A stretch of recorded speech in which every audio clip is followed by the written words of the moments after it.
พิธีเปิดโครงการเพิ่มและหับสวยสากรภายในประเทศแบบทันสมัยได้จัดขึ้นในวันที่ 14 พฤษภาคม 2565 นี้โดยการเข้าร่วมเปิดโครงการของท่านสุริวัฒน์ สุวรรณจุมคำรองรัฐมนตรีกระทรวงการเงินและท่านอาเมอร์คารีหัวหน้าองค์การธนาคารพัฒนาอาซีหรือ ADB มีท่านบุญประเสริฐศรีกุลบุตรหัวหน้ากรมสวยสากรกระทรวงการเงินมีเชี่ยวชาญบริหารภาครัฐของ ADB ทั้งเป็นผู้รับผิดชอบโครงการ DRMM หัวหน้าองค์การคณะกรมจากกระทรวงอ้อมข้างคณะรับผิดชอบโครงการหัวหน้าสวยสากรประจำนครหลวงเวียงจันทน์บรรดาแขวงพร้อมด้วยแผนกของกรมสวยสากรเข้าร่วม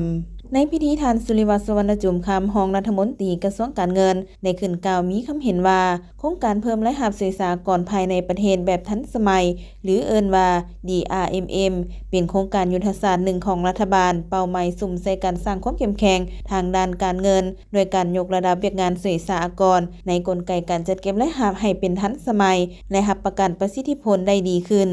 โครงการดังกล่าวได้รับการสนับสนุนจาก ADB จำนวน$5 ล้านสหรัฐและทุนช่วยเหลือรายจำนวน$2 ล้านสหรัฐโดยความมุ่งมั่นในการประกอบส่วนช่วยสนับสนุนเข้าในเวียกงานการสร้างความเข้มแข็งทางด้านเศรษฐกิจของสปป.ลาวโดยเฉพาะเข้าใส่การพัฒนาด้านข้อมูลข่าวสารเทคโนโลยีของแขนงการจัดเก็บรายรับให้มีความเข้มแข็งทันสมัยซึ่งสอดคล้องกับแผนยุทธศาสตร์แห่งชาติของรัฐบาลในการเพิ่มรายรับภายในประเทศลดผ่อนหนี้สินสาธารณะรับประกันการสนองงบประมาณให้ยืนยงและคุ้มตนเอง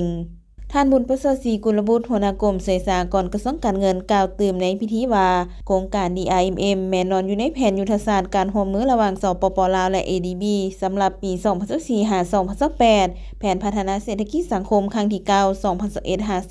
2021-2025 และแผนพัฒนายุทธศาสตร์สวยสากร2021-2025 ซึ่งเป็นโครงการที่ช่วยให้รัฐบาลพัฒนากลไกการคุ้มครองการเก็บรายรับที่มีประสิทธิผลเป็นเครื่องมือที่มีประสิทธิภาพในการคุ้มครองและคุ้มครองทรัพยากรภายในประเทศที่เป็นท่าแห่งได้อย่างครบถ้วนและสอดคล้องกับระเบียบกฎหมายเฮ็ดให้รายรับของรัฐบาลเพิ่มขึ้นสามารถแก้ไขปัญหาความยุ่งยากทางด้านเศรษฐกิจมหาภาคพร้อมเดียวกันนี้โครงการหันเป็นทันสมัยเป็นระบบดิจิตอลในคอร์สการบริการผู้เสียอากรการพัฒนาระบบใบเก็บเงินแบบทันสมัย e-invoicing การปรับปรุงระบบการวิเคราะห์ข้อมูลและการพัฒนาศูนย์ฝึกอบรมด้านเวียกงานสวยสากรพร้อมนั้นในพิธีดังกล่าวได้ผ่านข้อตกลงมาโดยการแต่งตั้งคณะรับผิดชอบโครงการหน่วยงานบริหารและหน่วยงานการจัดตั้งปฏิบัติโครงการเพิ่มรายรับสวยสากรภายในประเทศแบบทันสมัยฉบับเลขที่717/กง.ลงวันที่ 13 มีนาคม 2025และเสนอภาพรวมความเป็นมาของโครงการเพิ่มรายรับสวยสากรภายในประเทศแบบทันสมัยและรับฟังการมีความเห็นโดยผู้ต่างหน้าจากธนาคารพัฒนาอาซีประจำมะนิลาประเทศฟิลิปปินส์นำอีกด้วย